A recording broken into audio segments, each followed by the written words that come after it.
Bonsoir à toutes et à tous. Nous sommes ravis de vous accueillir pour cette table ronde qui marque le lancement de notre série d'événements Women Coding Days. Je m'appelle Donia Joly, je dirige le campus du Wagon à Marseille. Le Wagon, pour ceux qui ne connaîtraient pas, nous sommes une école internationale de code. Nous formons au métier du développement web et de la data science. Et nous apportons des compétences techniques pour des personnes qui souhaiteraient évoluer dans leur poste ou qui souhaiteraient se reconvertir. Nous sommes présents dans 23 pays et nous avons formé depuis 2014 un peu plus de 10 000 étudiants. Women Coding Days, c'est une série d'événements qui se fixe l'objectif ambitieux d'apporter des solutions concrètes pour plus de mixité dans le numérique. La table ronde de ce soir marque le lancement d'une série d'événements qui auront lieu tout au long de cette semaine et qui nous amèneront à avoir des témoignages de femmes qui exercent des métiers dans le numérique et des ateliers d'initiation par la pratique. Ce soir, nous avons la chance de réunir des personnes qui agissent au quotidien pour plus de mixité. Nous sommes ravis de les accueillir. Je vais les présenter un à un. Pour information, les distanciations sont respectées. Si vous le souhaitez, vous pouvez enlever vos masques. Si vous souhaitez les garder, vous le pouvez. Nous accueillons ce soir Christine Le, présidente de l'APEC. Bonsoir, merci d'être là. Merci. Du coup, je vais en profiter pour demander. Nous accueillons également Madame Danielle Brunet, bonsoir, élue adjointe au département en charge de la jeunesse et de l'insertion.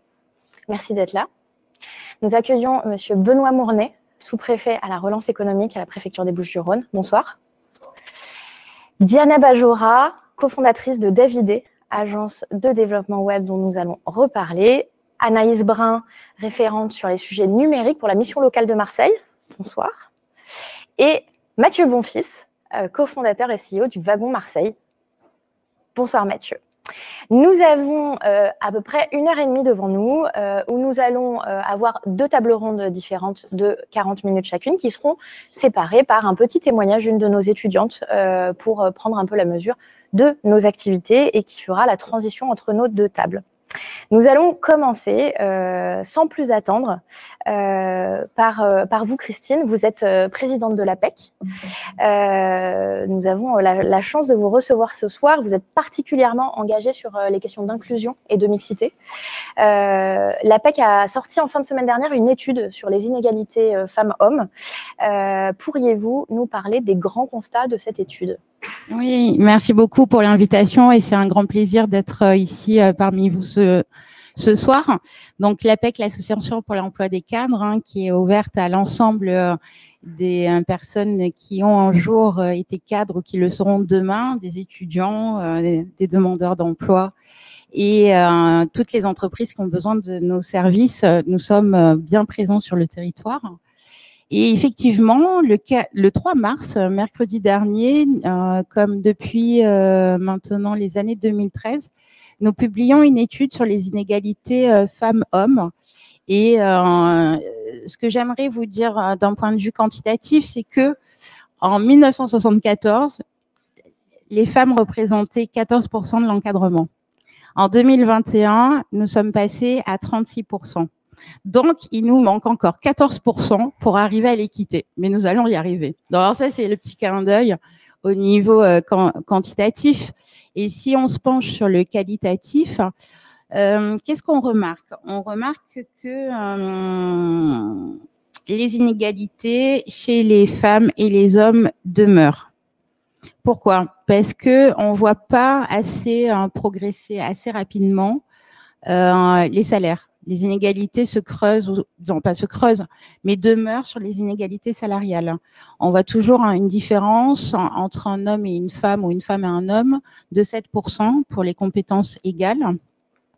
Et ceci, c'est quand même un point à creuser et à prendre en compte parce que pour les personnes de même qualification et à forte responsabilité, on devrait normalement arriver à de l'égalité un de ces jours ou prochainement. En termes d'inégalité, je vous ai parlé des rémunérations, mais ce qui est aussi marquant, puisqu'il n'y a pas d'évolution constatée depuis 4 ou 5 ans, c'est l'accès aux fonctions de direction, qui elle-même, en termes d'accès, les femmes y ont moins accès. Et c'est ce plafond de verre qu'on aimerait vraiment percer.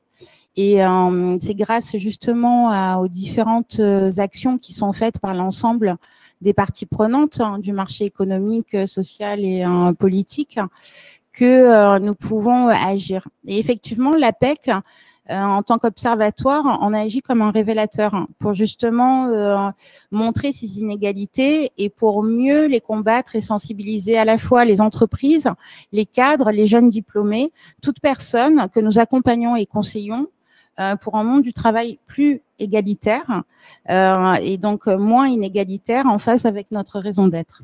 Et enfin, ce que je voudrais signaler, il y a encore 2 points. Le premier, ce sont les clichés sur lesquels on aimerait vraiment que ça évolue parce que notre enquête et résultats d'études montrent qu'il y a encore des prismes dits de métiers masculins et de métiers féminins. Nous aurons l'occasion d'en parler sur le numérique, alors que l'orientation et la formation, justement, est un vrai levier pour mettre fin et faire en sorte que la compétence devienne unisexe et permettre à l'ensemble de la société de pouvoir faire le métier qu'ils le souhaitent. Voilà, alors je vais finir sur une petite touche positive, parce que quand même les choses avancent aussi. Elles prennent du temps, de mon point de vue. C'est la mise en place de l'index égalité au sein des entreprises de plus de 50 salariés. Et on voit avec la publication des résultats quand même que les entreprises sont à la fois conscientes et font toutes les actions, mettent en œuvre en tout cas toutes les actions nécessaires pour réduire les inégalités. Voilà, merci. Merci. Madame Brunet, vous êtes donc élue adjointe à la jeunesse et à l'insertion pour le département des Bouches-du-Rhône. Est-ce que vous pouvez nous présenter votre action et la façon dont le numérique peut répondre aux besoins des publics que le département accompagne? Bien sûr. Alors ce soir, je parlerai de l'insertion professionnelle. C'est ce qui nous intéresse. Sachez que dans le département, nous avons 79 000 personnes au RSA et 56% de femmes. Dans ces personnes au RSA, nous avons des personnes qui ont eu des problèmes de parcours et qui retrouvent facilement après un emploi. Mais nous avons énormément de personnes qui sont éloignées de l'emploi, et notamment les femmes qui sont en situation monoparentale. Et quand on s'est rencontrés et que vous nous avez présenté donc votre programme de formation qui va débuter d'ailleurs en septembre, nous avons voulu, avec la présidente, réserver 10 places pour 10 femmes. Mais 10 femmes qui seront différentes parce que on a besoin de motiver des femmes, de leur donner l'envie sur de la formation, mais des femmes qui sont dans des quartiers prioritaires, qui sont dans des milieux ruraux, qui ont pas de facilité à reprendre et à trouver un emploi. Et je pense que c'est le moment. Le moment, ce seront sûrement des femmes qui ne connaissent pas du tout votre milieu. Moi-même, qui ai plus une fibre sociale que numérique, je découvre avec passion ce que vous faites et je me dis qu'aujourd'hui, il faut ce qu'on dit, influencer avec intégrité les personnes dans des formations où il y a de l'emploi au bout. Et je vous le dis franchement, c'est vraiment un challenge qui me tient à cœur. Je vais m'investir à fond avec vous parce que je souhaiterais vraiment donner l'envie et la curiosité à 10 femmes éloignées de l'emploi et avoir des réussites avec elles et qui sait peut-être après créer d'autres domaines dans le numérique. Voilà. Donc c'est pour cela que je suis là ce soir et vous dire que oui, c'est la journée de la femme, mais je pense qu'il faut penser beaucoup à elles, ces personnes au RSA qui vivent de grosses difficultés aujourd'hui et vous pouvez le voir, on est en pleine crise Covid, elles doivent gérer leurs enfants, elles doivent être là et donc donnons-leur cette chance, d'autant plus que dans le numérique, ce sont des métiers où on retrouve beaucoup du travail en télétravail à domicile et elles peuvent concilier le tout et progresser. Et qui sait demain peut-être faire d'autres formations et puis devenir cadre dans le numérique. Voilà. Merci, Madame Brunet. Alors, avant de vous présenter, Madame Mornay, vous avez déjà touché quelques mots sur un programme qu'on va présenter un peu plus en détail qui s'appelle Women Coders, qui est un programme de formation en développement web 100% féminin, dont on va dévoiler les détails au cours de cette table ronde. Non, mais du coup, c'est parfait. Non, vous avez fait une très belle introduction. Merci beaucoup. Monsieur Mornay, bonsoir. Vous êtes sous-préfet à la relance économique. Est-ce que vous pourriez nous donner quelques éléments sur la place du numérique dans le plan de relance et est-ce que vous pourriez nous éclairer sur les enjeux liés à la mixité dans le numérique aujourd'hui? Bonsoir, merci pour votre invitation. C'est un plaisir d'être là, de donner l'occasion de parler un peu du plan France Relance et sur son volet numérique en particulier, mais aussi pour marquer le soutien d'une entreprise comme Le Wagon, qui est une entreprise engagée pour l'emploi, engagée aujourd'hui en marquant un axe particulier sur les femmes, bien évidemment, mais aussi dans un secteur qui est en croissance exponentielle. Donc, même si, je le dis d'emblée, Le Wagon ne bénéficie pas du plan de relance en tant que tel, c'est pour moi un marqueur comme l'est par exemple le projet Théodora il y a quelques semaines à l'invitation de Kevin Polizzi, et donc des occasions de parler de France Relance et de parler du numérique. Parce que ce plan de relance, il y a eu beaucoup de malentendus. Vous avez tous entendu les 100 milliards d'euros, et ici, avec une règle de 3, on a vite fait de penser que c'est 10%, PACA, écoutez, avec ça, on se débrouille et financer tout un tas de projets. Alors, c'est pas exactement comme ça qui se décline. Il y a 100 milliards, dont 7 quand même de manière très transversale sur les sujets numériques, mais déclinés à la fois en prêts, en consolidation en fonds propres, en baisse de fiscalité aussi, et en subvention pure et simple. Alors, je ne vais pas vous lister, ce serait trop long, l'ensemble des mesures qui concernent le numérique. Vous les trouvez sur le site France Relance et un site qui est dédié, qui s'appelle France Num. Mais simplement, trois points saillants. D'abord, pour les entreprises, les TPE et PME, qui sont les principales cibles, les principaux clients de ce plan de relance, il y a le chèque numérique. Le chèque numérique 500 €, qui est en appui du diagnostic numérique, porté par les CCI et les CMA, et qui nous aide beaucoup dans ce déploiement, et qui a connu un franc succès. Et moi, j'invite par ce biais aujourd'hui les entrepreneurs, les chefs d'entreprise des PME et des ETI, d'ailleurs, à regarder ce qui est possible là-dessus. Ensuite, il y a un volet inclusion numérique, dans lequel le département, en vérité, est leader. Et l'État est plutôt à la suite. Mais ça nous va bien ainsi, parce qu'on se partage les sujets. Mais en tout cas, dans le plan de relance, il y a un gros volet d'inclusion numérique à l'échelle nationale de 800 millions d'euros et qui se décline pour les collectivités par le déploiement de conseillers numériques. Il y en a plus de 70 dans le département qui ont été déployés. Et je signale ici la présence de Marie Chapard, qui est notre stagiaire de l'École nationale d'administration et qui suit tous les sujets numériques. Donc, s'il y a des questions au sein de la préfecture, souvent je renverrai vers elle.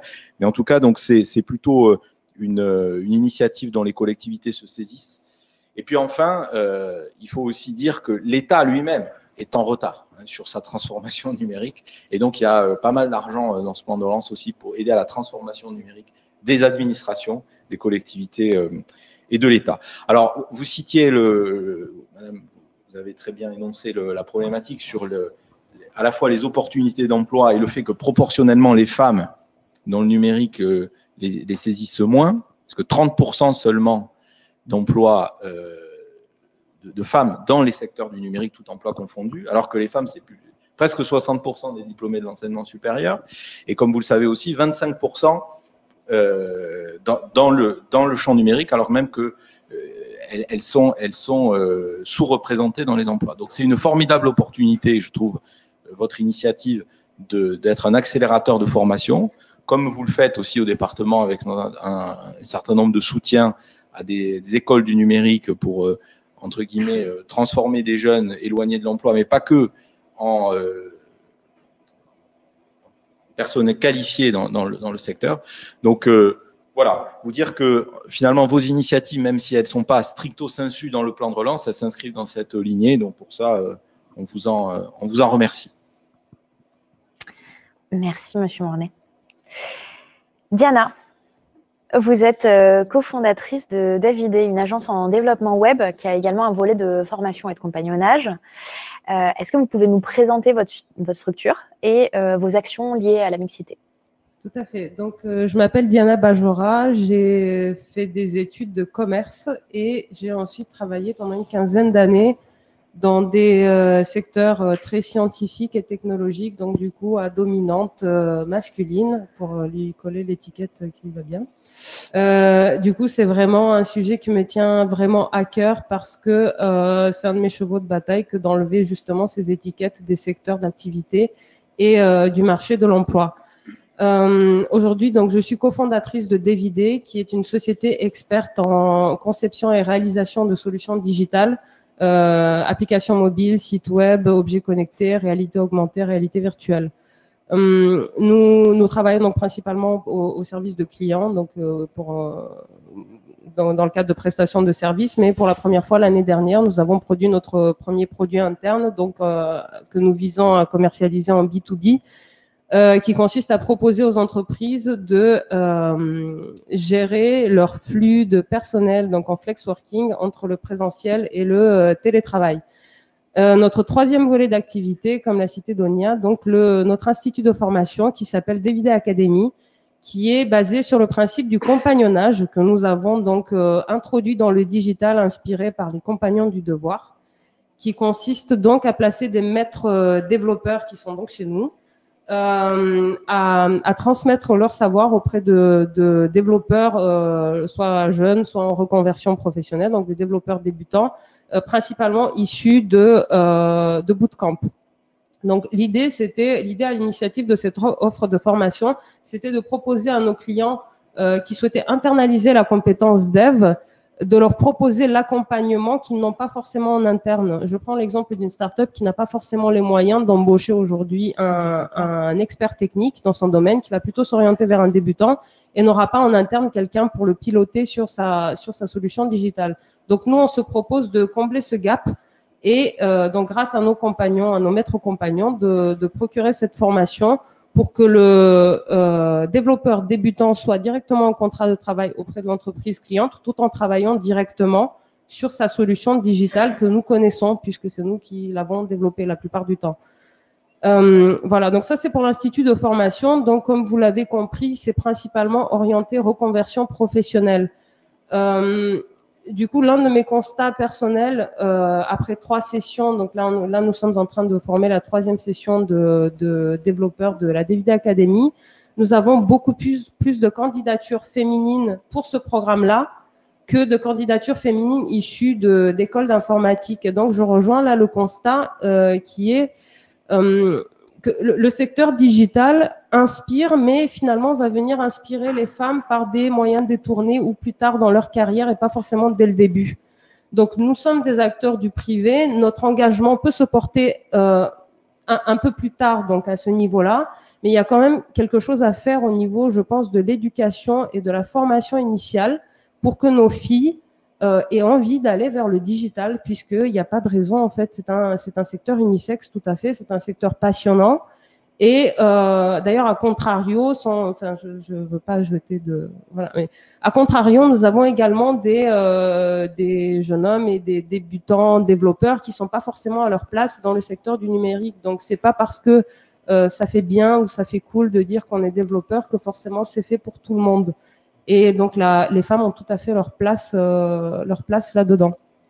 Voilà, donc je pourrais présenter après des portraits enfin je sais pas si je fais tout de suite. Nous avons donc dans la Devidé Academy des femmes, donc des jeunes femmes extrêmement inspirantes qui viennent de parcours très différents, qui n'ont absolument pas eu l'orientation digitale au début de leur scolarité. Donc nous avons par exemple dans la promotion d'aujourd'hui une photographe qui a été durement impactée par la crise du Covid, qui a fait des recherches poussées pour savoir si ce métier était fait pour elle et qui s'est présentée à nous pour intégrer la Devidé Academy. Et elle travaille très dur pour rattraper tout ce qu'elle ne sait pas parce qu'elle n'est pas issue de ce domaine-là, et on pense qu'elle a un très fort potentiel pour y arriver. On estime chez nous que avoir des facilités en langue, puisqu'elle a fait des études en langue, Élise, pour ne pas la citer, elle va avoir des facilités à apprendre un langage informatique, là où elle se disait qu'elle était mauvaise en mathématiques, qui n'a pas forcément de rapport. Donc ça, c'est une idée reçue pour parler des clichés, voilà, des clichés du digital. Autre exemple dont nous sommes assez fiers, c'est notre première femme développeuse issue de la DVD Academy qui s'appelle Camille et qui a fait des études en illustration, qui a travaillé en tant que vendeuse au prêt-à-porter et qui ensuite a intégré la DVD Academy en parcours de compagnonnage de 6 mois avec nous pour ensuite être embauchée donc au sein de nos effectifs en CDI. Voilà, donc je salue Camille et puis les futures femmes qui intégreront notre programme et qui montreront, je pense, les exemples qu'il faut à nos filles pour demain. Merci Diana. Madame Brunet, vous vouliez réagir? Oui, non, je voulais juste poser une question. Oui. Sachant que je suis passionnée par ce que vous dites et je me dis que, sachant que nous avons un public quand même éloigné de l'emploi, oui. Je me dis que est-ce qu'il est possible de monter, vous parlez de compagnonnage, je me dis est-ce qu'il est possible d'avoir un parrainage parce que c'est un public à qui il faut redonner l'envie et la curiosité. Oui. Et est-ce que vous montez des formations, on en discutait tout à l'heure, où on pourrait faire passer le public féminin et même masculin au RSA pour leur donner cette envie, cette curiosité de se lancer dans le numérique? Alors, tout à fait. Initialement, le programme de la DVD Academy a été lancé avec un conseiller du Pôle emploi extrêmement passionné, je vais le citer parce qu'il a beaucoup de choses. C'est Kevin Gash, qui est venu nous proposer en fait de nous sourcer des profils donc de son agence. Qui seraient intéressés par la formation digitale. Donc on a organisé une espèce de journée porte ouverte avec une trentaine de personnes qui étaient donc éloignées de l'emploi et c'est donc de cette promotion là que nous avons pris nos premiers candidats à la DVD Academy. Donc effectivement, c'est quelque chose qui est possible et vous devancez encore une fois Donia puisque on doit dévoiler un petit peu plus tard, voilà. Mais je lui laisserai le plaisir d'en parler. Alors, je rebondis là-dessus. Anaïs, aussi, vous allez pouvoir répondre aussi à certaines des questions. Anaïs, vous êtes référence filière numérique pour la mission locale de Marseille. Est-ce que vous pouvez nous parler de l'accompagnement que vous proposez et de vos constats en ce qui concerne le numérique et la mixité? Tout à fait. Alors déjà, bonjour Donia, bonjour à tous. Merci pour cette invitation. Merci on est vraiment très fiers de pouvoir intervenir aujourd'hui. Donc nous, à la mission locale, on accompagne des jeunes de 16 à 25 ans qui ne sont plus scolarisés, qui sont éloignés de l'emploi et on les accompagne dans l'élaboration de leurs projets professionnels par l'accès à l'emploi, à la formation et aussi en les aidant à réduire les freins périphériques qu'ils pourraient avoir pour l'accès à l'emploi et à la formation. La filière numérique a été créée il y a 4 ans à la mission locale de Marseille suite au constat de l'ampleur que prenaient les métiers dans le domaine du numérique. Et nous recevons aujourd'hui donc des jeunes pour les aider à élaborer leurs projets professionnels. Donc notre activité s'articule essentiellement autour de ça, mais aussi autour de l'acculturation et la formation des conseillers pour les aider donc à comprendre un petit peu ce jargon technique, puisque ce sont des métiers assez particuliers. Donc on est aussi là pour ça, pour aider les conseillers à ce niveau-là. À comprendre. À la mission locale, donc on accompagne les jeunes donc à la formation sur des métiers qui recrutent beaucoup. Donc on accompagne essentiellement sur tout ce qui est métier du développement, mais aussi les métiers plus techniques comme la fibre, comme technicien système réseau système, et également des métiers de la data. On a constaté sur l'année 2020 avec mon collègue Jean-Christian, puisqu'on est 2 à recevoir les jeunes qui ont un projet dans le domaine du numérique, que moins de 15% des jeunes que nous avons reçus étaient des femmes. Donc force est de constater qu'il y a quand même beaucoup moins de femmes qui s'intéressent en tout cas au métier du numérique. Donc on ne sait pas forcément pourquoi, on ne sait pas l'expliquer. Ce qu'on sait, c'est qu'on a envie de s'investir, nous aussi à notre échelle, pour pouvoir faire en sorte que les femmes connaissent un petit peu plus ces métiers-là, s'y intéressent et s'y orientent grâce à des projets concrets comme celui que vous menez, Donia et Mathieu aujourd'hui.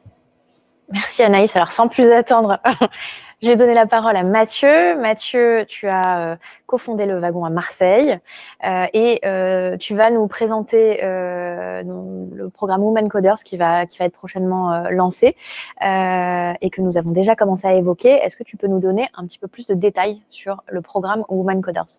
Alors avec plaisir, mais avant d'aller dans les détails, je voudrais parler de symboles et de cercles vertueux. C'est deux éléments qui m'intéressent énormément. J'ai souligné que la personne qui dirige le wagon aujourd'hui à Marseille, qui nous fait le plaisir d'animer la session, c'est Donia, et qu'on est très fiers dans les équipes du wagon d'avoir une femme à la tête du campus de Marseille.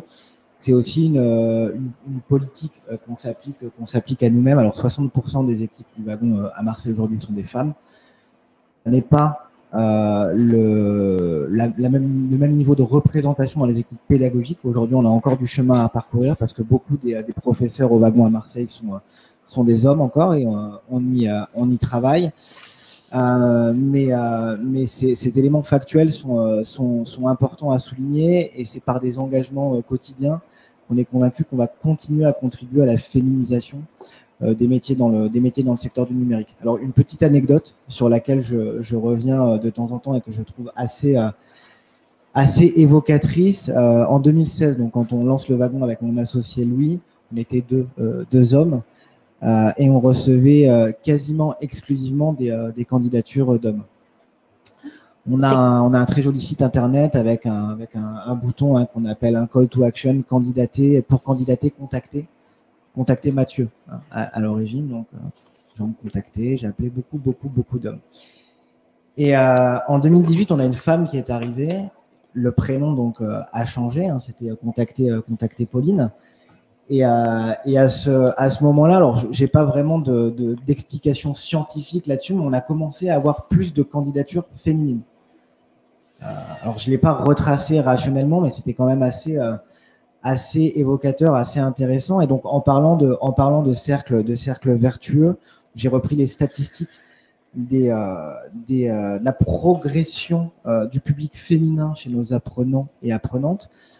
25% des étudiants au wagon étaient des étudiantes en 2017, 36% en 2018, 42% en 2019. On espérait atteindre la parité en 2020, mais on a chuté à 29%.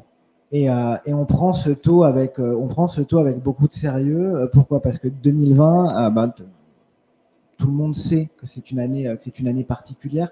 Alors, encore une fois, c'est très compliqué de faire des liens directs et scientifiques entre la situation de crise que nous connaissons aujourd'hui et le fait qu'on ne soit plus dans cette tendance de féminisation de nos publics.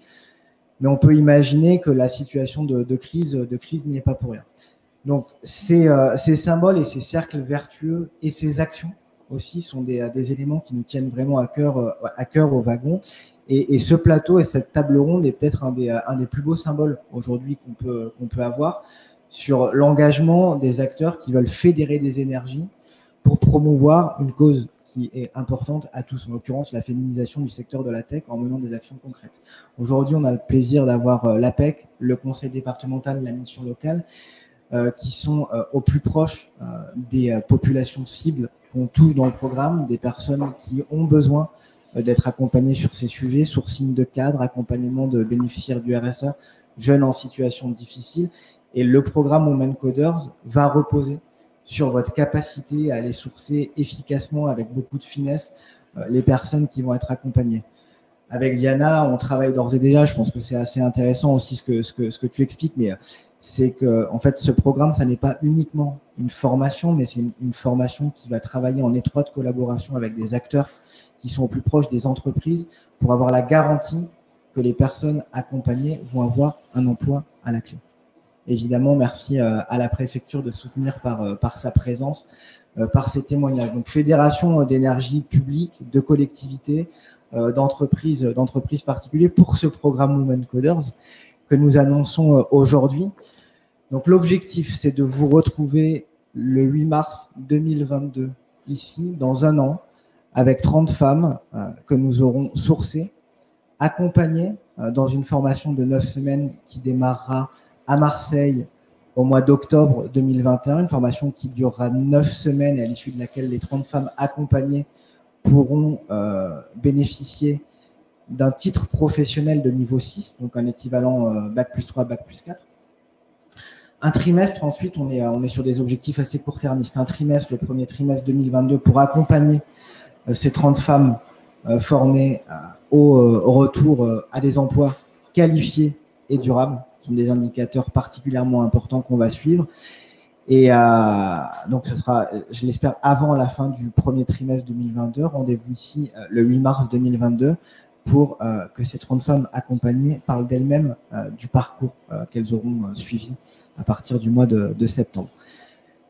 Très heureux de pouvoir lancer ça en votre présence et avec vous ce soir. Et je veux vraiment souligner l'importance d'être ensemble pour mener des actions concrètes. Alors, 30, ça peut paraître beaucoup, mais c'est pas énorme non plus. Mais ce en quoi on croit, c'est dans la capacité de ces rôles modèles qui vont émerger de cette session 1 du programme Women Coders, d'inspirer confiance, de donner envie et de continuer à créer ce cercle vertueux.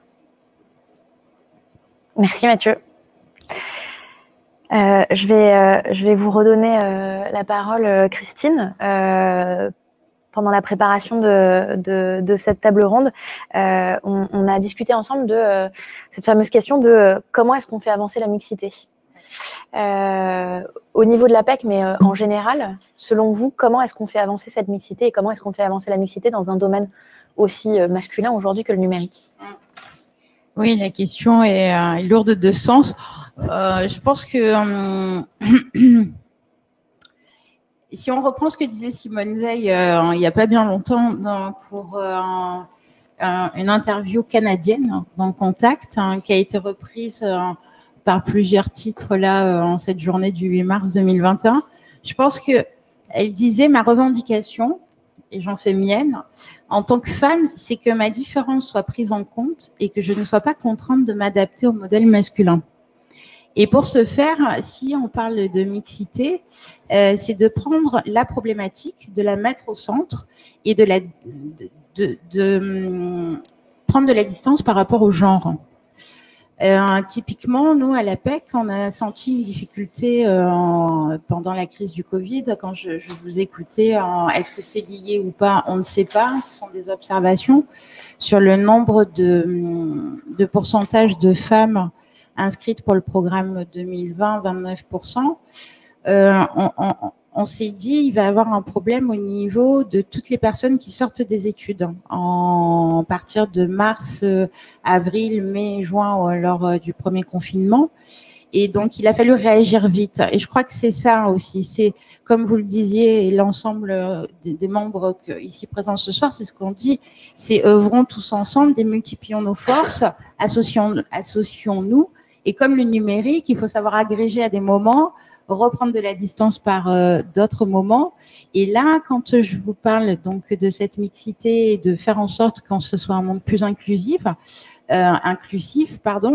on a mis en place à partir de octobre des ateliers Objectif Premier Emploi pour aider. Notre objectif, c'est 50 000 avec justement une aide aussi de l'État, du ministère du Travail, pour aider 50 000 jeunes à intégrer le marché du travail. Et comme le plus important pour chacun d'entre nous, c'est bien d'acquérir soit des outils, soit une formation. Là, avec votre nouveau programme, ça va être super.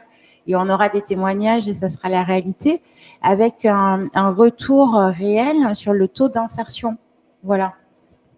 Et ça, c'est vraiment important. Et puis après, je vous parlerai de Talentel, peut-être. Vous pouvez? Ah, super. On reviendra sur Women Coders. Parce que c'est relié aussi. Voilà, c'est comment on arrive en créant des réseaux, à la base même du numérique, à faire en sorte d'œuvrer. Et ce matin, on a la 3e édition de Talentel a démarré. Et il me semble que vous êtes partie prenante avec une intervention prochaine, jeudi peut-être. C'est ça, exactement. Où chaque entreprise de la région PACA qui se sont inscrites à l'événement, il y a eu une trentaine, 35, 30 entreprises qui se sont manifestées, inscrites pour présenter justement l'état du marché, sa GPEC, ce qu'elle fait, son activité et quels sont ses besoins.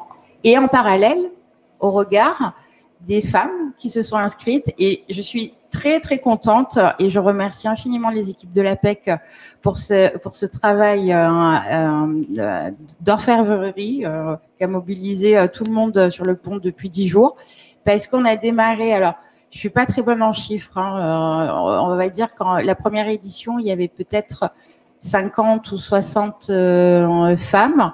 La deuxième édition, une centaine, presque 150. Et là, on approche les 500. Donc, ça veut dire que nous avons encore un avenir commun tous ensemble pour l'intérêt général et faire en sorte que les connaissances circulent, qu'il y ait ce flux.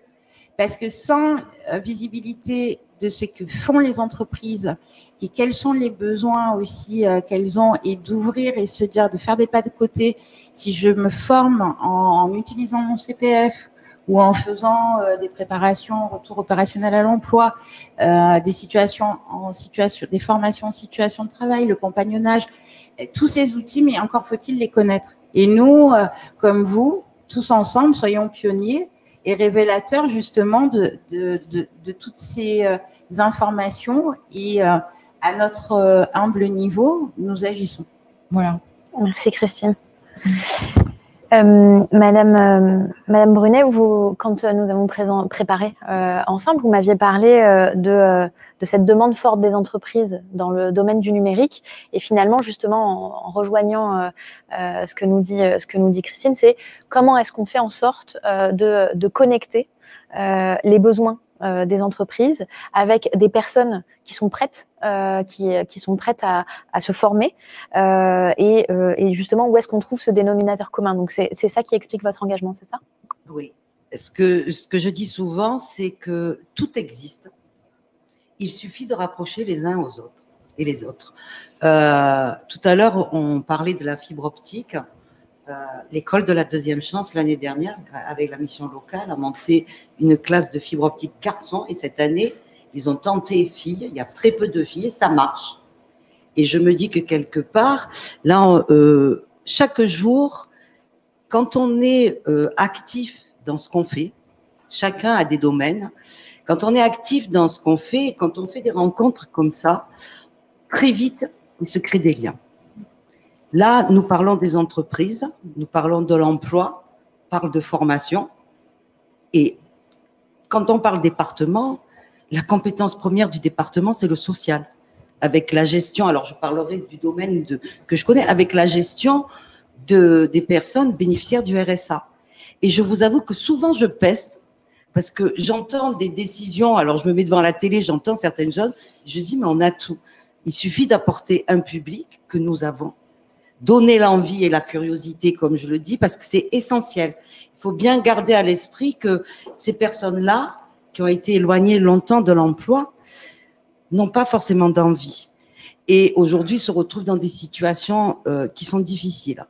Mais il suffit un petit peu de rencontrer des personnes passionnées, comme on a là sur ce plateau, qui puissent de redonner cette envie. Et ensuite, on ouvre des portes et on met les uns en lien avec les autres. Je me dis tellement chaque jour, c'est si simple, mais qu'est-ce que c'est compliqué parce qu'on sépare, on met tout le monde dans des cases et on sépare les uns des autres. Et regardez, j'emploierai ce que dit souvent notre présidente, le jouer collectif. Du moment où on se met ensemble et on joue collectif, on arrive à faire de belles choses. Alors, pour rebondir là-dessus, Diana, Anaïs, Mathieu, ça peut tous vous concerner. Comment est-ce qu'on donne envie à des femmes de s'intéresser au numérique? Alors, si je peux dire au micro. Je vais parler plus généralement, avant de parler des femmes. On met souvent les métiers du numérique, c'est des métiers qui ont beaucoup évolué dans l'espace de quelques années. Il y a quelques années, il fallait sortir d'une école d'ingénieur ou avoir un master pour faire du développement, par exemple. Et c'est vrai que c'est des métiers sur lesquels on a beaucoup d'a priori.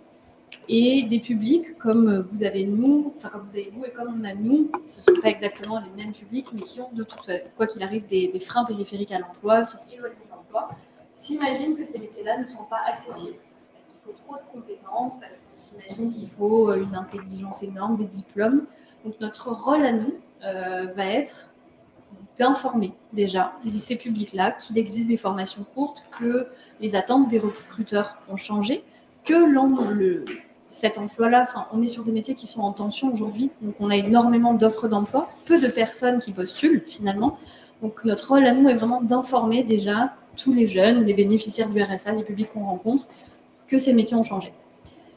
Pour ce qui est des femmes, les questions se posent, en particulier, on n'a pas forcément de réponse, mais c'est vrai que je pense que ça passe essentiellement par la communication et de mettre en avant des formations comme vous le faites en disant, voilà, il y a des formations, elles sont faites pour les femmes, ça permet de se dire, ah oui, en fait, on s'intéresse aussi à nous.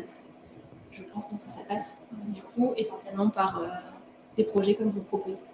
Oui, et sur ça, donc le programme Women Coders est un projet parmi d'autres. Après, qui nous intéresse énormément ce soir, mais dans le quotidien, ce qu'on peut voir aussi dans les actions du wagon, c'est que on réserve des temps de découverte gratuits, consacrés, dédiés généralement à des femmes. Je me souviens, il y a 3 ou 4 mois, j'en accueillais un ici le samedi, une dizaine de femmes, tout univers, tous horizons, qui sont venues. Donc ça libère la parole nécessairement, c'est bête, mais le fait de pouvoir se retrouver avec des apprenantes qui n'ont pas forcément ces clichés en tête, font que les personnes se sentent mieux pour se lancer dans le code, peut-être posent plus facilement des questions.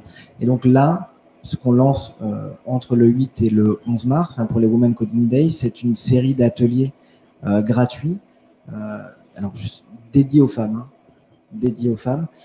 pour apprendre à penser comme une développeuse, apprendre à penser comme une product designer, apprendre à penser comme une data scientist. Et qu'est-ce qu'on va faire pendant ces ateliers? C'est qu'on propose gratuitement de se réunir pendant 2 heures, alors de se réunir malheureusement en visio, puisque le contexte ne permet pas de faire autrement, mais d'aller faire des lignes de code, d'accompagner les participantes sur leur première ligne de code, de démystifier, de montrer que c'est possible, de montrer que ça peut être accessible, pas forcément à toutes, mais au même titre que pas forcément à tous. C'est-à-dire que dans le code, dans le développement web, il faut avoir la logique, il faut aimer ça. Certains l'ont, certains ne l'ont pas, certaines l'ont, certaines ne l'ont pas, mais par contre, tout le monde, femmes et hommes, a cette capacité à faire tomber des barrières si la logique est là derrière. Et nous, c'est vraiment ce qu'on s'efforce de faire au quotidien au travers de ces ateliers. On l'a fait aussi avec vous, avec la mission locale, avec l'APEC, avec le conseil départemental à l'accélérateur de l'emploi. Et c'est des actions saupoudrées qui, in fine, font grossir la chose et permettent d'avancer petit à petit. J'aimerais intervenir sur un constat que j'ai fait lors de la première session de la Davide Academy, où donc parmi ces gens qui étaient extrêmement éloignés de l'emploi, aussi bien hommes que femmes, il y a eu beaucoup de cas où je constatais qu'il y a vraiment une conception du métier de codeur qui est absolument, qui est très très loin de la réalité. Par exemple, on avait en face des candidats qui pensaient que parce qu'ils utilisaient des outils de bureautique, ça pouvait faire d'eux des experts en informatique, où il y avait une confusion entre l'utilisation d'un outil et la conception de l'outil, et souvent en fait complètement une méconnaissance du fait que derrière un logiciel sur ordinateur ou une application sur un téléphone, il y a des gens qui ont codé, qui ont programmé ça. Et je pense que cette brique-là, ce pont-là, il faut que quelqu'un le fasse entre comment dire, vulgariser en fait les métiers du numérique suffisamment pour justement, comme tu disais, démystifier complètement ces métiers-là, les faire sortir de cette espèce d'aura de l'ingénieur, etc. Nous, on est engagés là-dedans. Nous, on s'appelle les artisans du digital. Pourquoi? Parce qu'on pense que le développeur ou la développeuse, ce qu'il veut ou elle veut, c'est de voir son produit réalisé. Donc, en fait, ce sont des makers, ce sont des gens qui fabriquent de leurs mains, finalement. Et donc, on veut complètement démystifier ce côté col blanc du métier du digital, et du coup de le rendre beaucoup plus accessible. Donc il y a vraiment besoin de ces couches-là, de venir le rabâcher, de commencer très jeune, de commencer très bas, de commencer à l'école avec des notions de code, avec des notions de programmation, avec des notions de technologie, de le faire rentrer dans la tête des jeunes filles pour que ce soit quelque chose qui leur soit, dans lesquelles elles aient baigné en fait toute leur enfance. Et au moment où se pose la question de leur orientation, le digital en fait partie, déjà, à ce moment-là. Je vous remercie. Alors, nous allons devoir avancer vers la conclusion. Oui, c'est assez rapide. La conclusion de cette première table ronde. Du coup, je vais vous proposer très rapidement d'intervenir chacun à votre tour.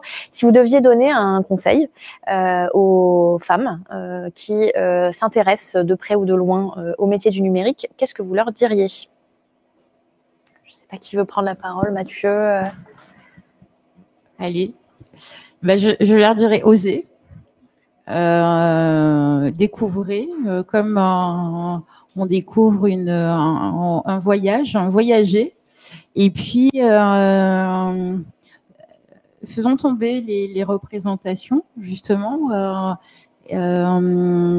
parler. Je crois que c'est important d'échanger et de rencontrer des personnes qui ont cette connaissance et ce savoir-faire. Et puis, en écoutant tous nos contributions ce soir, j'ai envie de dire, il y a un bel avenir et puis des beaux parcours professionnels pour l'ensemble des femmes et des hommes. Et peu importe la couleur du col, ça m'a fait rire, col blanc, col bleu. Mais il faut démarrer, mettre le pied à l'étrier, formons-nous, allons-y.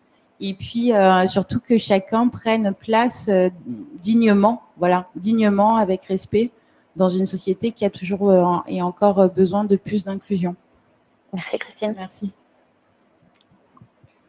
Alors, moi, je leur dirais simplement, suivez-moi, parce que je suis comme vous. Je suis vraiment éloignée, très éloignée de ce monde numérique et j'ai rencontré des personnes qui m'ont donné l'envie ce soir. Voilà. Merci. Je souscris à ce qui a été dit. Je dirais, vous êtes des pionnières à vous lancer dans le numérique, donc c'est pas encore trop. Enfin, c'est un argument de plus de montrer la voie et d'être inspirant pour d'autres. Et puis un argument plus matériel, c'est que c'est une opportunité dans le cadre de ce plan de relance. Vous avez évoqué le plan jeune et en tout cas un jeune, une solution. On a énormément de primes à l'embauche, donc de jeunes de moins de 26 ans, des contrats d'apprentissage, des emplois francs, contrats aidés par l'État, 47% pris en charge. Donc c'est aussi un argument pour se vendre, pour des gens qui n'ont pas nécessairement eu un parcours scolaire, on va dire académique, standard, et qui ont envie d'avancer, de créer leur affaire dans un univers professionnel qui est très transversal, parce que la compétence que vous offrez là, elle peut s'appliquer en fait à tout type de secteur d'activité. Donc c'est, je trouve, à la fois inspirant et pragmatique. Merci. Moi, j'ai envie de leur dire que si elles aiment créer, mettre les mains dans le cambouis, comprendre comment ça fonctionne, il faut se lancer dans le code et puis ne pas avoir peur d'échouer et de réessayer. Merci, Diana. Et pour ma part, j'aimerais leur dire de clairement se lancer, mais que si elles ont besoin d'aide, on est là, on est beaucoup d'acteurs, que ce soit le conseil départemental, la mission locale, Pôle emploi. Il y a beaucoup de personnes passionnées, il y a des référents numériques un petit peu partout, et on est là pour leur expliquer les différents métiers, leur faire découvrir aussi, et derrière, pour les aider à se lancer sur des formations. Donc, qui n'hésitent pas à venir nous voir et qu'elles se lancent pour inspirer d'autres femmes derrière. Merci, Anaïs. Moi, j'ai envie de leur dire 3 choses. Alors, la première, à l'attention de celles qui ne s'intéressent pas au numérique, venez nous voir dans les sessions d'information qu'on va dérouler avec les partenaires de l'APEC, du conseil départemental, de la mission locale, avec vous chez Davidé. Venez nous voir pour écouter et transmettre les informations qui pourront intéresser des femmes que vous connaissez et qui, elles, pourront être intéressées. Je reviens là-dessus, le numérique est un des secteurs économiques qui est peut-être l'un des plus dynamiques et dans lesquels les opportunités vont être, je pense, monstrueuses encore plus, dans le sens positif du terme, dans un avenir proche, sur le moyen et sur le long terme. Donc si ça ne vous plaît pas, je pense que vous gagneriez quand même passer une demi-heure à écouter des partenaires parler de ces sujets. Si ça vous plaît, il est évident qu'on vous accueille sur les ateliers gratuits, sur les sessions d'information pour que vous puissiez découvrir les choses de manière un petit peu plus poussée. Et puis évidemment, troisième chose, je vous donne un rendez-vous surtout le 8 mars 2022 pour écouter les témoignages des femmes que nous aurons eu le plaisir d'accompagner sur de la formation numérique et de l'accès à de l'emploi. Rendez-vous le 8 mars 2022. Merci. Merci à tous. Merci pour votre présence. Et merci d'être partenaire du programme Women Coders. Nous allons accueillir Mathilde au milieu de... Oui. Merci beaucoup. Nous allons accueillir Mathilde qui va faire... Merci. Le petit public. Bonsoir Mathilde. Oui. Attends. Tiens. Bonsoir Mathilde. Mathilde, en quelques minutes, l'idée c'est de pouvoir te présenter. Donc Mathilde, tu fais partie de la, s'il vous plaît, tu fais partie de la promotion actuelle du wagon à Marseille.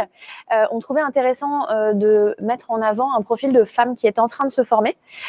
J'aurais aimé savoir qu'est-ce qui t'a amené à faire cette formation et voilà, que tu nous racontes un petit peu pourquoi tu es là aujourd'hui et comment ça se passe pour toi. D'accord. Alors, moi d'abord, j'ai été diplômée dans une école de communication visuelle à l'ECV.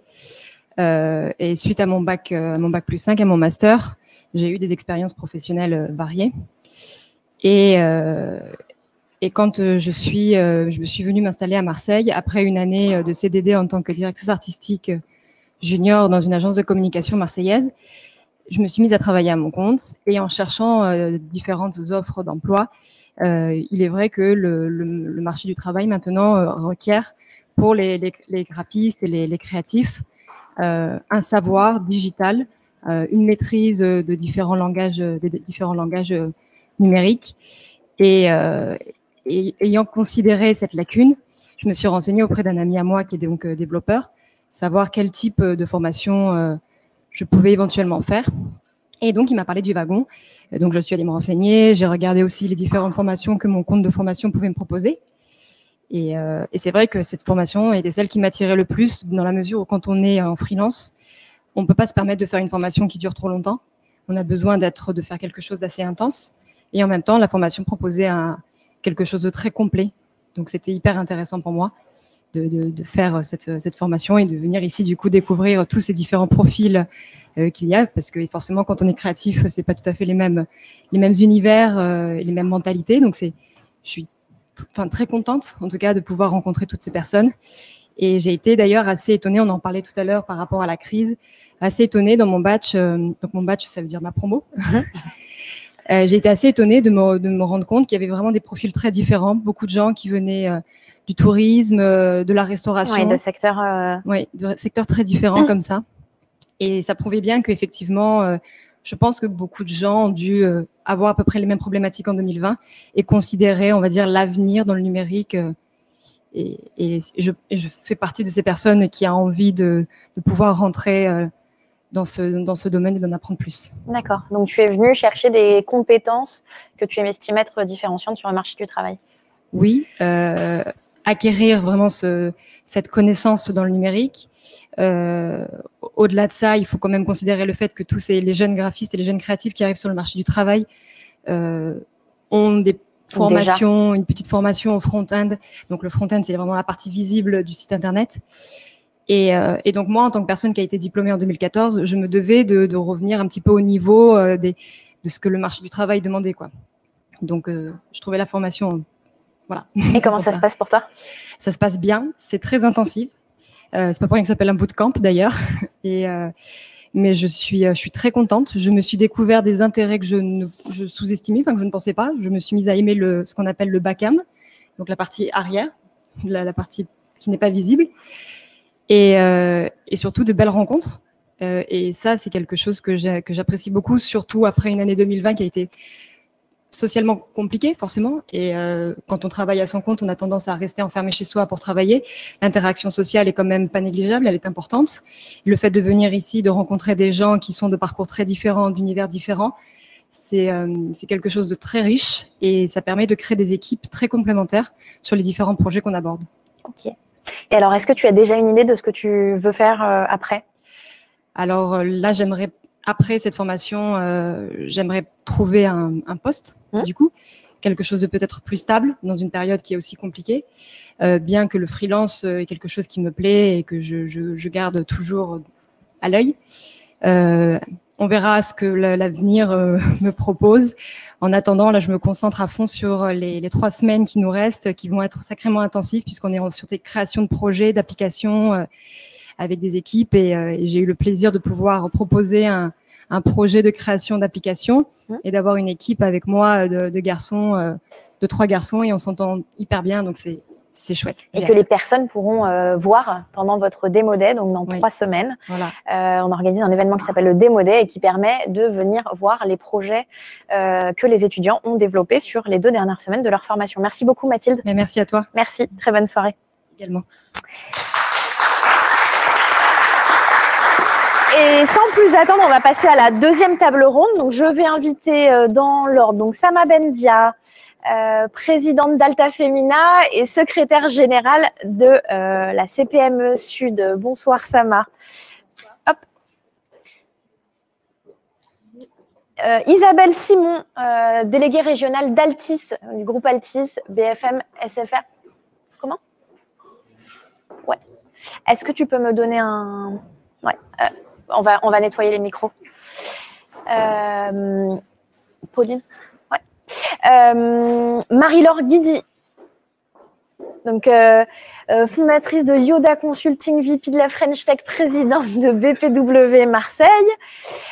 Stéphanie Ragu, présidente de Medinsoft, fondatrice de L'Oralba, qui va présenter aussi l'intégralité de ses autres fonctions. Puisqu'elles sont nombreuses. Marine Cordaro, Sales Manager chez Mail in Black, et Marguerite Linard, Lab Manager pour le Reality Lab de la CCI. Le temps de nettoyer les micros. Formidable. Vous avez du gel hydroalcoolique. Et sans plus tarder, nous allons démarrer. Sama, bonsoir. Bonsoir, Lydia. Vous êtes présidente d'Alta Femina, secrétaire générale de la CPME Sud, comme je le disais. Est-ce que vous pourriez nous présenter Alta Femina, son action, et puis nous donner votre vision de la mixité et son importance en entreprise? Oui, avec plaisir. Alors, Alta Femina est un réseau de femmes qui, avec des hommes, œuvrent pour la mixité et la solidarité. C'est un réseau qui a été créé à Marseille en 2013, qui a à peu près plus de 300 adhérents aujourd'hui. Et la particularité, c'est un réseau qui a vraiment des hommes dès le départ avec lui. Donc, on a démarré avec un club des gentlemen qui a signé, donc je salue Laurent Veil aujourd'hui avec nous, qui a signé la charte de la mixité avec nous. Cette charte de mixité, elle a engagé de gentlemen, elle a engagé les hommes à s'engager avec nous sur la mixité, de dire que chacun ici, à présent, peut agir en faveur de la mixité avec des petites actions, en donnant la parole à des femmes, en lui facilitant l'accès à des postes. Et notre action, en fait, elle s'insère en fait, depuis 2013, on a travaillé sur plusieurs sujets. Le premier sujet, c'était l'accès des femmes aux postes de gouvernance après la loi Scopé-Zimmermann. On a créé ce qu'on appelle le carrefour des mandats. On est allé voir tous les institutionnels en disant chacun, en fait, peut agir en faveur de cet accès au mandat en créant un annuaire des femmes avec plusieurs expertises, avec un critère très précis, et pour démontrer qu'il y a des femmes qui ont envie d'accès à des mandats, qui ont envie d'accéder, et il y a des femmes qui sont qui sont présentes. Deuxième action qu'on peut aussi citer, en 2019, on s'était dit aujourd'hui il y a plusieurs, il faut s'engager, et pour s'engager, on a fait signer une charte de mixité performante. Il y a des acteurs publics, privés qui l'ont signé. Pour dire que chacun peut agir à 2 niveaux, je dirais. Un niveau qui est assez accessible, c'est sur la prise de parole. Quand on organise des tables rondes, des ateliers, c'est très facile. Donc, on peut trouver des expertes femmes qui ont à dire sur des sujets d'actualité. Et deuxième niveau d'engagement qui est un peu plus durable, je dirais, qui s'insère, je dirais, dans la durée. Et là, c'est de s'engager à faire évoluer ses statuts, faire évoluer sa gouvernance pour donner plus de place à la femme. Donc voilà un peu des exemples d'actions. Et notre vision de la mixité, pour nous, la mixité est un enjeu de performance économique. Hein. Les études l'ont montré.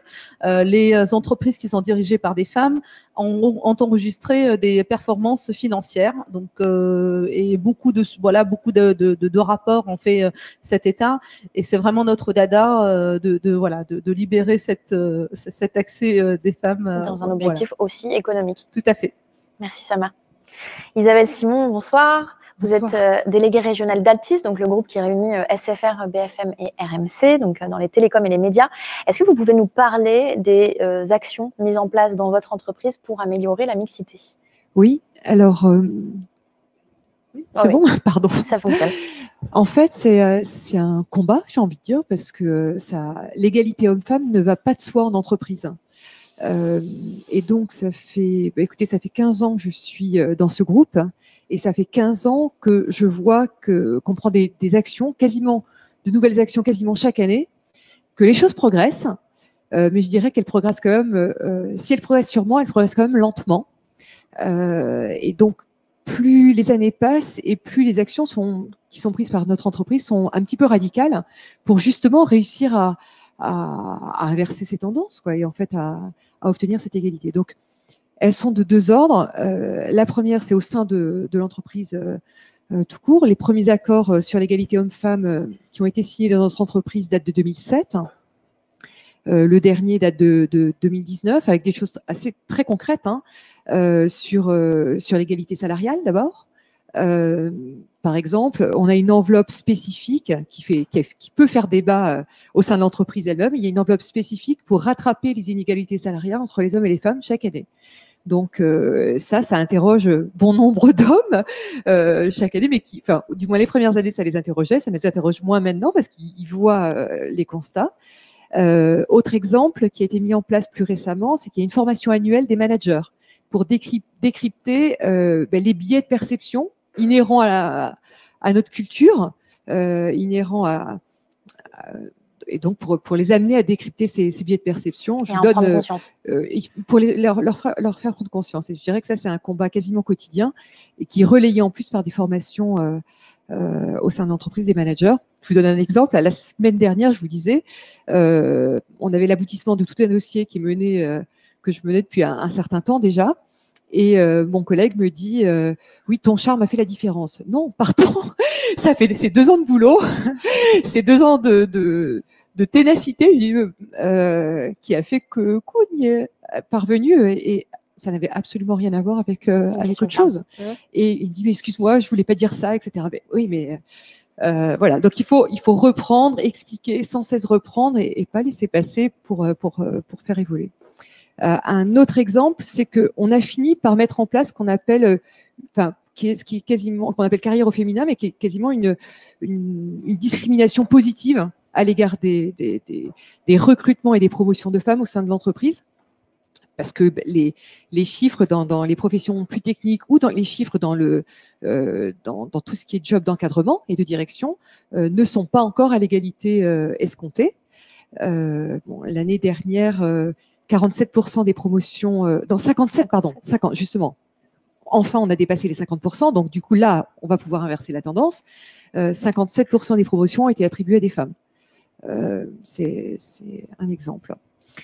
Bon, mais c'est ce que je voulais juste insister sur le fait que je pense que c'est quand même des actions très volontaristes qui permettront d'arriver à cet équilibre de façon à ce que, une fois l'équilibre établi, il soit naturel de considérer que voilà, la femme a l'égal d'un homme sur tel ou tel poste. Je vous voyais réagir, Marie-Laure. Merci Isabelle. Il y a plusieurs sujets, je pense, sur lesquels vous pouvez réagir, Marie-Laure. Alors, vous avez de nombreuses casquettes, mais on va vous présenter avec juste quelques-unes. Vous êtes présidente de Business Professional Women Marseille.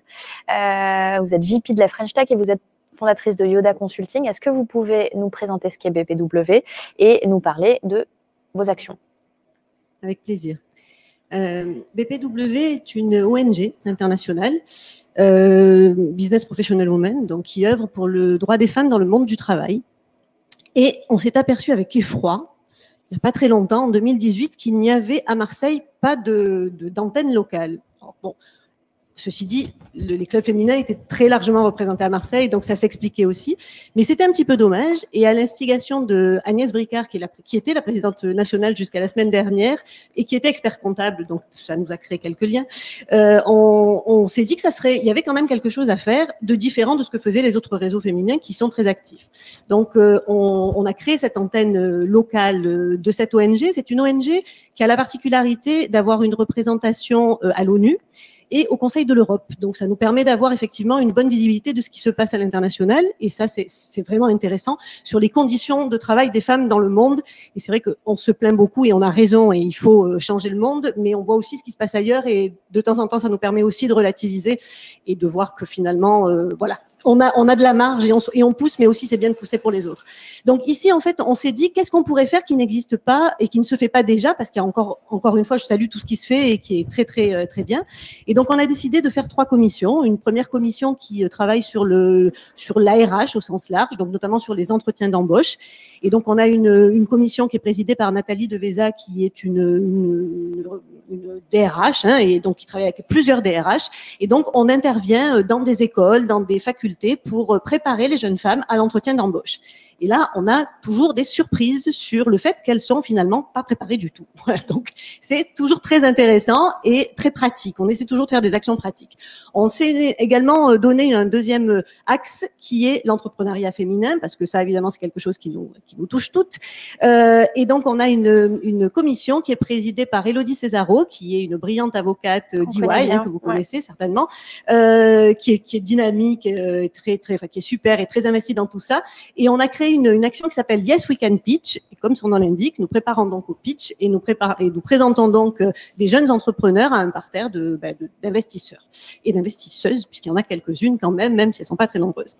Et sur la troisième, on voulait créer quelque chose d'un peu plus sociétal, c'est-à-dire qu'on se disait que c'était bien de faire des opérations de terrain, mais que en fait on avait tous une volonté forte, c'était quand même de changer le monde. Et je pense que ça c'est quand même, à mon avis, quelque chose qu'on partage toutes, sinon on serait pas là en fait. Donc on s'est dit qu'est-ce qu'on peut faire pour changer le monde. On va pas non plus faire des choses complètement farfelues. On s'est dit qu'il y a des choses qui étaient faites au niveau légal, c'était l'égalité salariale, il y a plein de choses qui sont faites dans les entreprises, mais il y a une chose qui nous titillait, nous, et particulièrement dans notre région, c'est le sexisme. On s'est dit il y a vraiment quelque chose qui gâche la vie des femmes, c'est le sexisme. Et on s'est dit, nous, en fait, on va lui dire bye-bye au sexisme. Et on a créé, donc, le 14 février de l'année dernière, en 2020, une grande opération qui s'appelle Bye-bye sexisme, plus belle ma boîte, qu'on a créée en la lançant au MUSEM, avec 50 des plus belles entreprises de la région. Alors, on a voulu, dans un premier temps, cibler les grandes entreprises pour avoir un relais, mais évidemment, on ne veut pas s'arrêter là et on veut surtout que ça diffuse et le plus largement possible, et plus ça nous échappera et plus on sera content. L'idée étant de créer un label d'entreprise engagée contre le sexisme. Ce label, on veut le faire pas du tout comme un label marketing, on veut le faire comme un label construit et on travaille pour ça avec Aix-Marseille Université. On travaille avec le laboratoire de psychologie cognitive d'Isabelle Régnier, qui est une femme extraordinaire. Si vous n'avez jamais écouté sa petite vidéo sur YouTube sur pourquoi les femmes sont nulles en maths, je vous la conseille parce que c'est juste un bijou du genre et ça, vraiment, je vous la conseille. Donc, elle est très didactique et elle nous aide vraiment à travailler en profondeur sur les biais cognitifs, sur le fait qu'on croit, enfin, on pense prendre des décisions éclairées, mais qu'en fait, elles ne le sont jamais, particulièrement quand on est des femmes, ce qui est absolument terrorisant, mais c'est la vérité. Et donc, voilà, on s'est lancé dans cette aventure. Donc, on est dans la phase de construction du label avec nos partenaires qui nous soutiennent vraiment. Donc, on a créé un club des partenaires. On se rencontre, on échange des bonnes pratiques et on espère d'ici 12 à 18 mois pouvoir effectivement lancer ce label et faire partir de Marseille ce grand mouvement qu'on espère dépasser largement le Sud et monter très haut et très loin. Voilà. Merci Marie-Laure. Stéphanie, vous êtes présidente de Medinsoft, vous êtes fondatrice de l'Oralba, vous allez aussi nous parler d'une autre de vos casquettes ce soir et vous avez justement récemment participé à un livre blanc pour favoriser la reconversion des femmes vers les métiers du numérique. Est-ce que vous pouvez nous en parler ? Alors moi, je rajouterais pour compléter que la mixité, c'est pas une affaire d'hommes, ni de geeks, ni de mathématiques. Donc, je suis assez d'accord avec vous. Alors, je suis présidente de Medinsoft, donc qui est une association du numérique en région PACA depuis 1 an à peine. donc qui anime tout l'écosystème au niveau numérique digital. Notre rôle est d'aider les entreprises dans leur transformation digitale et d'accompagner les collectivités. Donc on travaille par thématique, par groupe de commissions, ce qu'on appelle des commissions, des groupes de travail. On en a 12 dans toute la nomenclature du digital et du numérique. Donc l'e-sport, l'e-santé, la commission emploi-formation, la Smart City, Legal InTech, etc. On a 12 commissions plus un groupe de travail sur la cybersécurité qu'on a décidé cette année d'ouvrir au Clusir et aux autres, à la French Tech aussi, au CIP et aux autres associations, puisque je pense que 2020 post-Covid, on va devoir régionaliser et ouvrir un petit peu plus nos assos, arrêter de faire du reuse et surtout arrêter de se concentrer sur les mêmes sujets. Profitons de nous regrouper par nos thématiques et travaillons ensemble. C'est un des messages prioritaires et notamment sur la mixité. Je suis chef d'entreprise depuis 15 ans, donc j'ai une société qui est une ESN, une entreprise du service numérique, avec une centaine de salariés sur la région d'Aix-en-Provence. Et bien évidemment, ce sujet, la mixité en tant que femme de chef d'entreprise, c'est quand même un de mes sujets très importants. On n'a pas dépassé les stats nationales, on est à 27,9% de femmes travaillant dans ce secteur du numérique. Malheureusement, 16% sur le terrain, plus sur du code ou du dev, et le restant en service support. Donc c'est vrai que c'est une catastrophe. Je vous rejoins. C'est un travail de fourmi, de longue haleine. Parallèlement à ça, moi j'ai décidé de m'engager au programme des femmes du numérique, du Syntec du numérique, donc qui a été créé en 2018 par Véronique Di Benedetto, et qui en fait a tout un programme avec le SIGREF et Social Builder notamment, d'aller promouvoir les filières du numérique à partir du collège jusqu'au lycée. On aimerait avant, mais c'est compliqué, pour expliquer les métiers du numérique aux jeunes filles qui malheureusement ne prennent pas assez nos filières après le lycée. Elles partent vers du scientifique, aujourd'hui vers de l'environnemental, mais très peu vers le numérique. Alors c'est vrai qu'on a un glossaire, on s'aperçoit quand on va les voir sur le terrain dans les collèges, on a un glossaire qui est assez particulier. Pour elles, c'est du geek, elles comprennent rien. Voilà, il faudrait démystifier un petit peu tous ces codes pour pouvoir attirer, hameçonner de plus en plus de jeunes femmes. Et on a créé en 2019, via le programme des femmes du numérique, un manifeste, donc avec Social Builder, qui est une start-up sociétale, un manifeste qui engage 145 entreprises à annoncer nos actions, nos chiffres, pour pouvoir pallier justement à cette mixité en entreprise. Donc vous voyez, je pense qu'on est tous dans des actions diverses et variées et on fait beaucoup de choses, donc ça serait bien effectivement qu'on puisse se rassembler à un moment donné aussi.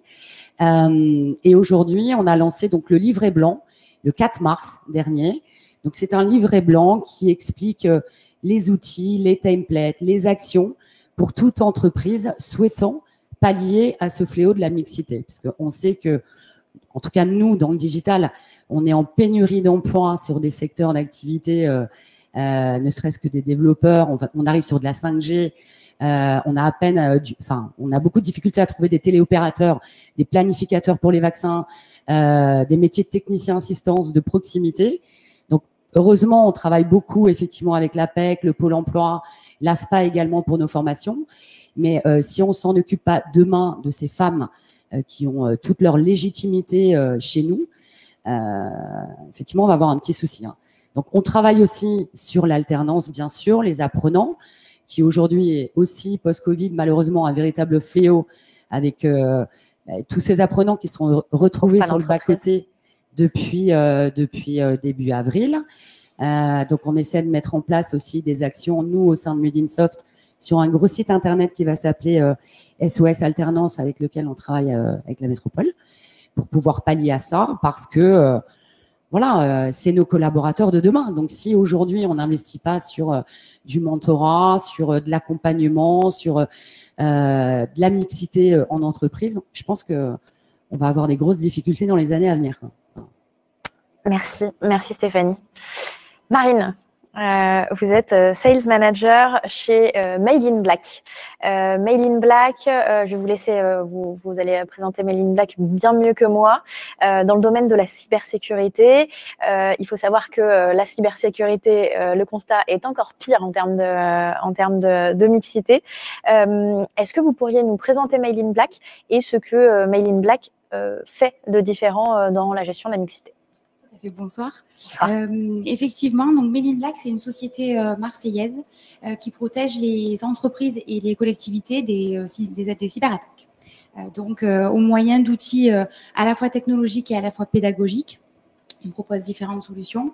C'est un sujet plus que d'actualité qui a été, en plus avec la crise, grandement renforcé, où il y a eu beaucoup de besoins. Nous, chez Men in Black, on a un comité de direction qui est paritaire, ce qui est déjà très très bien. On a également des postes de management qui sont ouverts aux femmes comme aux hommes. Et aujourd'hui, on est même 5 femmes et 3 hommes. Donc, on en est plutôt fiers.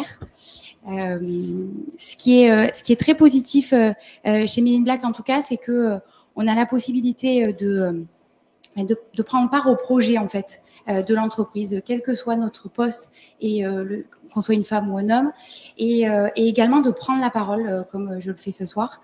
J'ai une de mes collaboratrices la semaine dernière qui est passée sur un plateau télé. C'était une vraie démarche de la part de notre direction, de nous laisser prendre la parole, de prendre un peu notre place, et puis aussi de nous faire comprendre qu'il n'y a pas de barrière et qu'on peut faire ce qu'on a envie de faire si on a un projet. Juste en réaction à ce que disait Isabelle tout à l'heure, vous m'avez parlé pendant la présentation du fait que du coup la mixité n'est pas vraiment un sujet en interne, mais ça commence à se compliquer du coup en externe. Tout à fait. Alors effectivement, c'est tellement pas un sujet chez nous. Dans l'exercice de mon métier, j'ai été confrontée à pas mal d'échanges avec des directeurs, des DSI. On a sorti un nouveau produit tout récemment, et en fait, j'ai fait 2 constats. Le premier, c'est que sur 150 échanges que j'ai menés, je n'ai eu que 2 interlocutrices femmes. J'ai eu affaire principalement à des hommes. Et comme vous le disiez tout à l'heure, il y a encore du sexisme. Il y a encore des réflexions qui sont parfois mal placées, et qu'il est difficile encore parfois de relever ou de faire constater, mais qui sont encore présentes. Et effectivement, moi, c'est quelque chose que j'en ai pris connaissance plutôt avec l'extérieur, puisque chez Men in Black, on n'a jamais eu de propos comme ça. Et donc oui, c'est assez effarant, et il faut un petit peu jouer des coudes dans ce métier-là. Il faut un peu faire ses preuves, montrer qu'on maîtrise le sujet, que certes, c'est quelque chose qui est accessible à tout le monde, ce n'est pas qu'un métier d'homme. Et ça progresse petit à petit, et au fur et à mesure des échanges, m'est arrivé d'avoir 2-3 échanges, et c'est vrai qu'au bout du 3e, l'interlocuteur finir par comprendre qu'il y a un propos et qu'on peut échanger ensemble. Il n'y a pas de barrière, et c'est plutôt positif. Donc je suis pleine d'espoir sur ce sujet-là, en tout cas. Voilà. Merci Marine. Marguerite, vous êtes docteur en traitement automatique des langues, vous êtes entrepreneur et vous êtes aujourd'hui lab manager de Reality, un projet porté par la CCI. Est-ce que vous pouvez nous présenter en quelques mots Reality et nous parler de votre expérience dans des milieux masculins et internationaux par ailleurs? Bonsoir et merci beaucoup pour l'invitation ce soir. Je suis vraiment ravie de tout ce que j'entends. Alors, pour vous parler de Reality, donc c'est effectivement une initiative de la CCIMP. Le but du jeu, notre créneau, c'est vraiment de démystifier, alors pour le coup, l'intelligence artificielle, d'abord à destination, bien sûr, de notre tissu économique local, puisque aujourd'hui, en France, il y a seulement 15% des entreprises qui utilisent de façon effective l'IA dans leur processus métier. Et c'est encore plus alarmant quand on resserre le périmètre sur les PME, qui constituent pourtant près de 99% de ce qu'on a aujourd'hui sur notre territoire en termes d'entreprise. Donc c'est vraiment important de démystifier, de rendre accessibles ces technologies qui sont parfois un petit peu perçues, un biais cognitif s'il en est aussi, comme l'apanage soit de grands groupes avec de très gros moyens, soit de quelques petites startups très technophiles et très pointues. Nous, on est là pour montrer que c'est accessible à tout le monde, avec un réseau de partenaires qu'on souhaite le plus étendu et le plus divers possible, pour nous accompagner et aller par les projets montrer, finalement, intégrer l'intelligence artificielle dans le monde réel. C'est un petit peu notre motto. Voilà. Donc, affaire à suivre. On vous en dit plus ces prochaines semaines. Ça va se passer au Palais de la Bourse. Donc, rapidement, pour effectivement aborder votre sujet du parcours que j'ai pu avoir, il y a énormément de choses qui font écho dans tout ce qui a pu être dit. Alors, effectivement, déjà, il y a la question dès la formation. Comment est-ce que on encourage quelqu'un, enfin une jeune fille en l'occurrence, à aller suivre des formations techniques où on va parler de code, où on va parler de maths, de plein de choses comme ça. Effectivement, je vous cache pas qu'il a fallu un tout petit peu faire front et puis déjà un petit peu imposer sa volonté de non, de pas faire un truc un petit peu plus féminin dans l'état d'esprit, comme des études plus littéraires ou peut-être plus orientées sur la communication. Ou voilà. Donc ça, c'est déjà un premier point. Après, dans le parcours de formation en lui-même, disons que, alors à l'époque, parce qu'on parle quand même de... moi, j'ai démarré cette spécialité-là en 2005. Et donc, à l'époque, finalement, il n'y a pas beaucoup de gens, c'est assez nouveau. Donc, finalement, on se retrouve plutôt entre gens très, très ouverts dans les promotions. Et je dirais que le clivage du genre ressort pas nécessairement. Ni de l'équipe pédagogique, ni des collègues de promo. Par contre, la perception genrée, j'ai plutôt été confrontée dans mon insertion professionnelle. Donc du coup là, on en vient à l'entreprise, voilà. Donc dans la façon dont on perçoit déjà quand on reçoit la candidature. Bon, c'est vrai que je n'étais pas là aux entretiens des autres, mais j'ai la sensation qu'on m'a quand même un petit peu cuisiné pour s'assurer que je ferais le job, ce qui est bien normal, mais bon. Et puis c'est aussi par la suite quand j'ai démarré en agence, dans les grandes agences de communication et de publicité sur des postes techniques. Et là effectivement le tableau était, je pense que j'ai pu voir, aller voir balance ton agence, voilà, pas mal de choses qui finalement datent pas d'hier et sur lesquelles elles ont quand même bien raison de mettre l'accent, soit dit en passant. Voilà. À part cela, on en vient à l'étape de être entrepreneuse sur un projet qui, pour reprendre un peu des mots un petit peu qui font le buzz ces temps-ci, sur un projet qui est purement deep tech, puisqu'il s'agit d'un moteur d'intelligence artificielle pour faire de l'analyse de big data conversationnel en plusieurs langues. Voilà. Donc ce projet-là que je mène en fait en parallèle de ma thèse, me confronte à un autre statut, du coup celui de chef d'entreprise, auquel j'étais pas spécialement préparée, mais c'était pas trop le sujet. Ce qui va vraiment retenir mon attention, c'est que moi-même j'avais ce biais cognitif de me dire que le sexisme c'était hyper marqué en génération. Et quelle fut ma surprise lorsque je m'y suis retrouvée confrontée dans l'environnement des jeunes start-upers pour découvrir que finalement, voilà, là aussi, il n'y a pas de terrain à laisser vain. Voilà, il faut vraiment batailler au maximum. Différentes petites choses vraiment pour accentuer ça.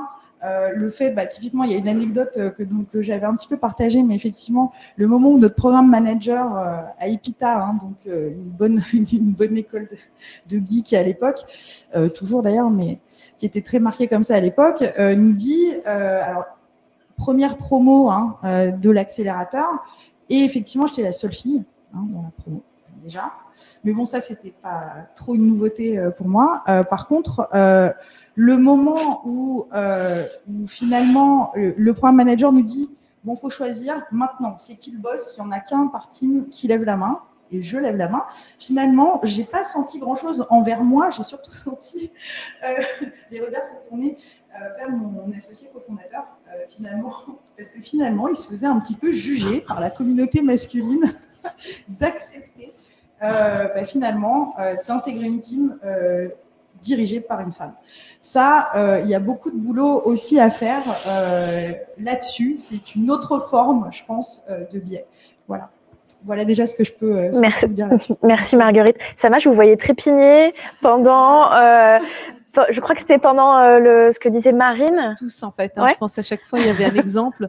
Mais l'exemple, je vais vous donner un exemple pour rebondir à ce que vous venez de dire. Moi, j'avais axé le mandat d'Alta Femina sur la prise de parole des femmes. Pourquoi? Parce que la prise de parole de femmes est un enjeu d'ascension socio-professionnelle. Quand on prend la parole, on existe. Quand on prend la parole, on fait valoir ses idées. Et donc, on l'a décliné sur plusieurs domaines, dans plusieurs domaines, notamment le digital, mais dans l'éducation, dans les médias, où là, il y a tellement de choses à dire. Et dans le digital, j'étais très frappée par une personne qui était venue, qui est ingénieure, et qui me dit moi, ça m'intéresse ce sujet. Et elle me donne un exemple qui était assez effarant, effectivement, puisque son patron fait une réunion d'équipe et il ne l'invite pas. Donc, elle va le voir. Et il lui dit je comprends pas pourquoi je ne suis pas invitée. Il lui dit c'est très technique. Alors que la nana est ingénieure, elle dit excusez-moi, je suis juste ingénieure. Donc c'est vrai que le sexisme, il y a vraiment c'est pas gagné en fait. Moi aujourd'hui j'en profite pour rendre hommage à toutes les femmes qui ont beaucoup bataillé dans l'histoire et qui ont fait aujourd'hui à ce qu'on soit à ce niveau et qu'on puisse prendre la parole et qu'on ait tous les droits qu'on a. Mais c'est pas encore gagné. Il y a encore du chemin à faire. Il y a beaucoup de choses à faire. On se bataille aujourd'hui sur le quota. Moi, je suis toujours envoyée les quotas, pourquoi en fait, on parle de compétences. Oui, compétences, mais heureusement qu'il y a un cadre juridique, heureusement qu'il y a vraiment une politique volontariste qui fait qu'aujourd'hui, on arrive à avancer et on arrive un peu à creuser le chemin. Mais c'est pas encore facile. Et encore, l'exemple type, effectivement, on renvoie au charme parce qu'on a réussi, mais non. On n'aurait pas réussi. C'est pas le charme, il arrive peut-être à un certain niveau, mais un niveau d'exigence ou de performance quand on est sur un poste cadre, je suis désolée, le charme n'a plus de n'est pas le central, n'est pas l'enjeu dans une entreprise. Vous parliez aussi de la place des femmes dans les médias. Oui, alors pourquoi d'abord la prise de parole des femmes? Effectivement, tout ce que j'ai expliqué, mais la prise de parole des femmes aussi fait émerger des rôles modèles. Et ça, c'est valable dans le digital, c'est valable dans tous les sujets. Et quand on parle effectivement des jeunes filles, je reviendrai sur les médias, quand on parle aux jeunes filles, elles n'ont pas trouvé de rôle auquel elles s'identifient. Et bien sûr, aujourd'hui, dans le digital, tous les start-upers, toutes les belles boîtes qui ont réussi, à majorité, sont lancées par des hommes. Et donc, du coup, elles se retrouvent pas. Forcément, on a tous, toutes et tous, un rôle modèle dans notre à notre papa, à notre maman ou des personnes qu'on a côtoyées au quotidien, qui font qu'on a envie d'arriver à quelque chose ou de percer le chemin. Et pourquoi dans les médias? Parce que on s'est avéré, en fait, il y a 2 ans, on a fait la prise de parole des femmes dans des médias, c'était assez intéressant.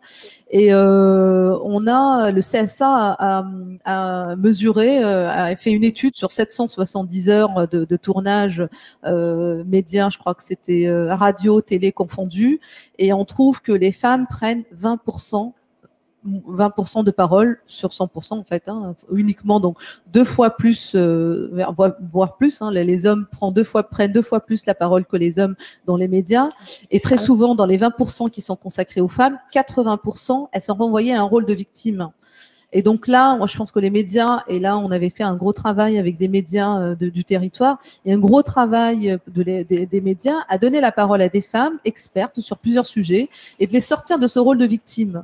Et c'est ce qui va faire en sorte qu'on va changer un peu les stéréotypes et la perception, parce que honnêtement, tous, avec tout le bagage qu'on a, on baigne tous dans les stéréotypes, qu'on le veuille ou non. La société nous a construit comme ça, et il faut déconstruire derrière. Moi, je vous donne un petit exemple qui reste toujours et qui me donne un peu. Je vois ma petite fille, j'ai une fille qui va avoir 9 ans, et je lui donne, elle rentre en CE1, je lui donne le dictionnaire et on lui donne quelques mots à regarder pour lui apprendre comment faire une recherche, et elle tombe sur peste. On lui a donné au hasard, et elle dit c'est quoi maman la peste? Je lui explique, il y a 2 sujets. Le premier, c'est cette maladie, malheureusement, et que tout le monde connaît. Et le deuxième, c'est une femme qui n'est pas très sympa. Enfin, je lui explique. Maman, pourquoi une femme?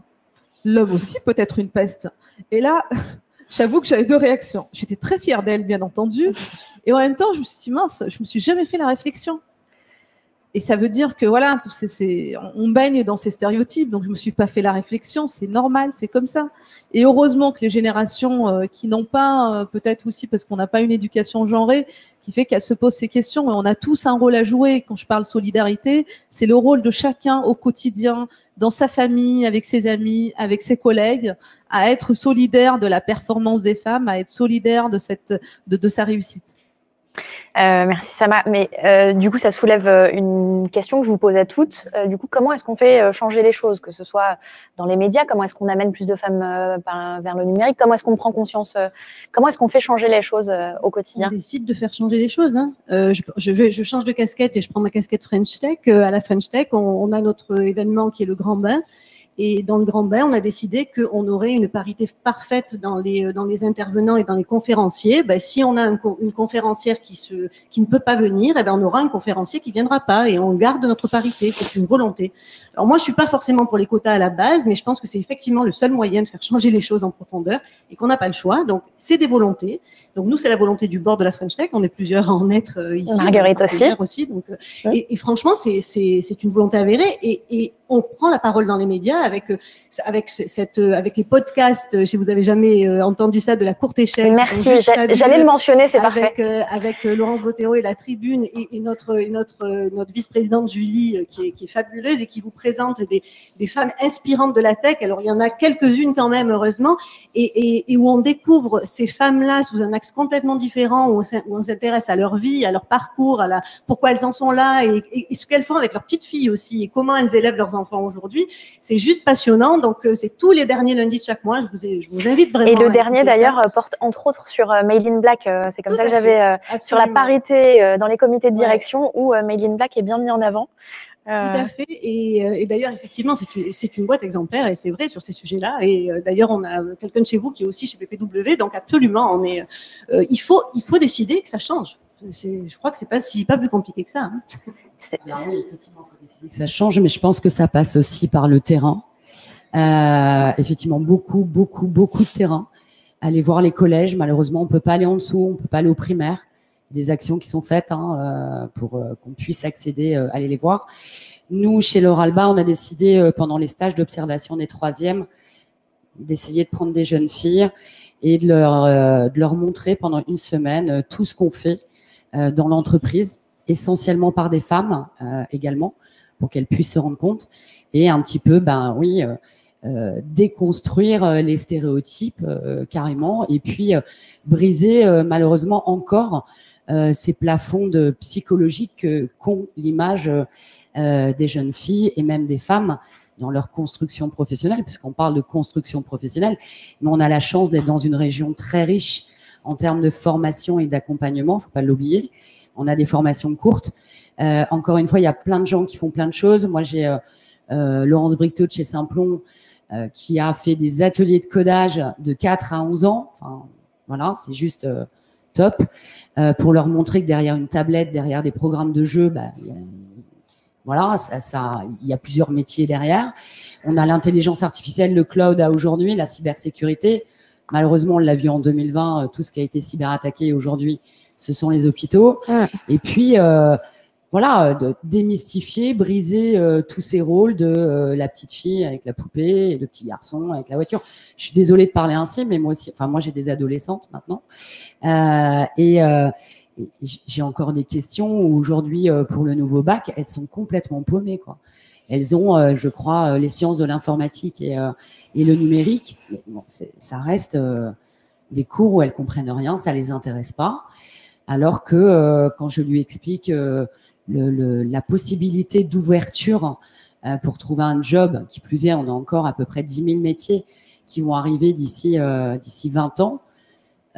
C'est important qu'elle puisse nous rejoindre à un moment donné, même si elle se dirige vers le digital marketing, vers le marketing Excel, c'est vers voilà plein de métiers qui puissent on a besoin d'elle quoi. Mais c'est compliqué, ouais. Mais c'est pas parce qu'on l'a décidé que forcément voilà. Vous savez, moi je suis chef d'entreprise, je suis arrivée dans la région, j'étais de Paris, donc j'avais un peu de casserole derrière moi quand même. Parisienne. Ça arrive à des gens très bien. Voilà, non, enfin, c'est pas grave, mais parisienne, je reconnais que c'est dur. Parisienne, j'arrive à Marseille, femme chef d'entreprise. Il y a 9% de femmes dans les startups à aujourd'hui, donc c'est encore peu. Femme chef d'entreprise PME de 100 personnes, il y en a pas. Donc des casquettes, j'ai dû effectivement pendant 4-5 ans, quand je rentrais dans des commissions, dans des réunions, on me disait quand est-ce qu'on verra votre DG ou votre PDG. Je dis un jour peut-être. Voilà, c'est Monsieur Ragu, c'est ça. Enfin, comme quoi, voilà, on était complètement transparente, incroyable quoi. Non, mais quand je disais juste une petite précision, je suis allée à Buenos Aires en vacances il y a 1 an. Le nouveau quartier des affaires de Buenos Aires, il n'y a que des noms de femmes. Les rues, ce n'est que des noms de femmes. Les artistes qui exposent, ce ne sont que des femmes. En France, je crois qu'il y a seulement 11% des rues qui portent des noms de femmes. Quand on commencera à faire une égalité aussi sur les références qu'on a, ben, on changera. Mais ça, c'est une volonté politique. C'est de la volonté. Il faut qu'on ait envie que ça change. Et c'est pas, alors bien sûr, c'est du terrain, mais c'est aussi de la volonté politique. Et nous, on fait tous quelque part dans nos économies et dans nos associations, et heureusement qu'on le fait. C'est ça aussi qu'on fait. Et donc, on est là pour changer le monde. Moi, je vous le dis, hein, quand je vous le disais au départ, j'en suis convaincue, hein. Je pense que le pendant, c'est un petit peu comme prenons soin de la terre. Hein, c'est à la fois du politique, à la fois des engagements forts et aussi des actions un petit peu de chacun. Et surtout vraiment pour revenir sur ce qu'on appelle stéréotypes biais cognitifs ou schémas de moule. Parce que vraiment, moi, ce qui m'avait pas mal marqué notamment quand j'étais aux États-Unis. Je suis allée assez tôt, quoi. C'était dans mes tout premiers grands voyages professionnels et donc face à des personnes, donc déjà pas autant de soucis j'ai trouvé par rapport au fait d'avoir des femmes sur des postes a priori techniques. Par contre, le format, il y a un moule de présentation, moi, qui a énormément retenu mon attention. C'est que quand vous vous retrouvez en face d'une ingénieure ou d'une docteure qui va sortir du MIT ou de Harvard, il y a un moule qui se répète. Alors, un moule qui se répète, alors déjà dans l'apparence, c'est-à-dire qu'effectivement, il y a beaucoup moins... on met en retrait tout ce qui peut évoquer trop fortement la féminité. Donc, pas de make-up, pas de talons, pas de bijoux. Donc, c'est bon. Ça peut être un parti pris, mais vraiment après dans la posture, c'est-à-dire qu'il y avait vraiment, on sentait qu'il y avait eu un coaching, comme on aurait eu un coaching média, où on leur disait, tu vas abaisser le fondamental de ta voix, tu vas parler un tout petit peu plus lentement, et de la sorte, tu vas t'imposer, capter davantage l'attention, parce que je trouve par ailleurs qu'effectivement, quand on a une voix plus grave, ça peut résonner un petit peu mieux. Mais ça, c'est vraiment quelque chose auquel j'ai jamais été confrontée ailleurs, qui m'a vraiment beaucoup surpris, que j'ai pas retrouvé aux Pays-Bas, que j'ai pas retrouvé en Allemagne. Voilà. C'était ce dont on avait discuté. Il suffit pas de mixité, il suffit d'une mixité dans un nombre suffisant, puisque si on est moins de 30% dans une assemblée et on ne correspond pas aux critères de la majorité, on a tendance à se fondre un peu dans la masse. C'était ce qu'on disait. Isabelle, vous aviez... Oui, je pense que c'est effectivement très important d'assumer sa différence. Et il faut un certain temps avant de le comprendre, parce que c'est pas facile, effectivement, dans un environnement majoritairement masculin, d'assumer cette différence. Et là, je rejoins la notion des rôles modèles. Je dirais qu'à titre personnel, moi, le fait que ma boss soit une femme m'a aidée aussi. Et c'est ça qui m'a fait me rendre compte que j'assumais ce rôle-là par rapport aussi à des collègues ou à des collaborateurs. Et je ne souhaitais pas l'assumer, mais finalement, voyant que ce rôle m'aidait, je me dis que ça fait partie du combat que de l'assumer aussi soi-même. L'autre point qui me fait penser, c'est que effectivement, je crois que c'est des plafonds de verre ou des stéréotypes qu'il faut briser les uns après les autres pour réussir à atteindre cette égalité. Une fois que l'égalité sera atteinte, ça, ce sera naturel. Je pense, vous me disiez quel est votre rôle modèle. Je pense qu'Apolline de Malherbe, qui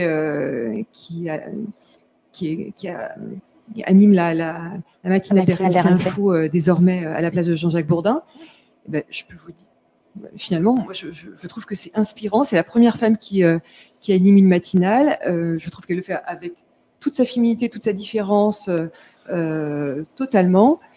Je vous raconte pas le nombre de critiques, d'attaques sexistes qu'elle vit quand même et qu'elle continue à vivre tout en étant à ce poste-là. Donc, et c'est aussi un choix de la direction de continuer à l'assumer et être à ses côtés par rapport à ce flot, à ce tombereau d'injures parfois qu'on voit se répandre face à ça en fait. Donc, je crois que c'est un combat et qu'il faut l'assumer tant qu'on n'est pas à l'égalité. Marine, je vous voyais. Oui, je rebondis sur ce que vous disiez. J'ai été confrontée, moi, très récemment à un échange d'1 heure où j'ai fait toute une présentation de notre solution à plusieurs hommes et j'étais accompagnée de mon directeur général et puis à la fin de l'échange, je les informe que je vais leur envoyer des éléments de présentation et la personne me répond écoutez ma petite Marine, avec plaisir et puis le nom de mon directeur derrière. Monsieur. Et en fait, je pense que déjà le fait de le relever, c'est important parce que ça veut dire qu'on le remarque et que non, ça peut pas passer inaperçu. Et le deuxième sujet, c'est que je pense que les hommes aussi ont un rôle à jouer sur ce sujet. C'est-à-dire que on peut être entouré d'hommes qui portent un regard là-dessus, qui le repèrent et qui peuvent des fois nous sortir de certaines situations où on est un petit peu désarmé par ce qui se passe ou alors on réagit trop tard. Moi, ça m'est arrivé plusieurs fois de m'agacer, mais après, en disant mais c'est pas normal qu'il ait dit ça. Et en fait, les hommes aussi peuvent nous aider dans ces moments-là, peuvent nous redonner notre place, nous refaire briller si c'est plus le cas et nous encourager à pas laisser passer certaines choses. Tellement vrai. Partie intégrante de la mixité avec nous de toute façon. Et totalement. Nous allons avancer vers une conclusion. C'est un échange passionnant, mais malheureusement, on est limité dans le temps. Même question du coup qu'à la fin de la première table ronde. Si vous aviez un message à passer à des femmes qui s'intéressent au secteur du numérique ou au métier du numérique, qu'est-ce que vous leur diriez? On va commencer par vous, Marguerite. Alors, je leur dirais faites-le et faites-le. Voilà. Donc, vraiment par l'action. Non, ce que je veux dire, c'est passer à l'action. Voilà, passer à l'action, agissez. Voilà, comme me disait souvent ma maman, il vaut mieux être un qui marche qu'un intellectuel assis. On met tout ça au féminin et ça marche très bien. Donc lancez-vous. Voilà. Merci Marguerite. Marine? Alors moi, je leur dirais d'essayer, d'oser et puis surtout, on recrute chez Men in Black.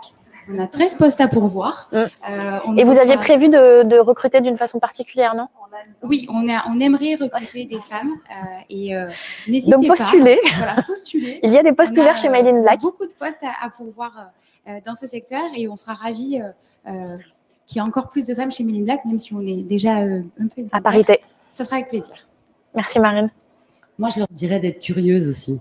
Voilà, c'est ce qu'on propose à travers les différentes commissions aussi chez Made in Soft et dans tous les webinaires.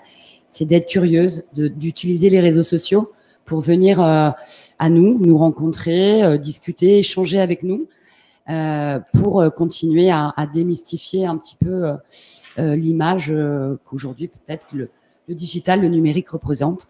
Et c'est important. Voilà. Merci Stéphanie. Et moi, je leur dirais, mais comme je dirais à toutes les femmes et à tous les hommes aussi, de rester soi-même, en fait, de pas essayer de rentrer dans un moule. Je crois qu'en fait, on est bien dans ses baskets, dans sa vie et dans sa peau que quand on est soi-même. Et voilà. Je crois qu'il faut juste pas essayer d'être quelqu'un d'autre. Donc, il y a des femmes qui auront envie d'être entrepreneurs, il y en a qui en auront pas envie. Et ben, c'est pas grave. Il y en a qui auront envie de monter dans les échelles, il y en a qui auront pas envie. C'est pas une obligation. Il faut faire ce qu'on a envie de faire dans la vie et c'est comme ça qu'on sera heureux. Voilà. Donc, restez vous-même. Merci Marie-Laure. Faites-le pour vous, comme vous, et faites-le aussi pour les autres, parce qu'il faut que ça change. Merci Isabelle. Sama? Je dirais aussi oser et surtout assumer votre différence. Il y a toujours un point de départ, peu importe le point de départ où vous êtes. Donc il y a bien une chute. Je vous remercie beaucoup pour cet échange extrêmement intéressant.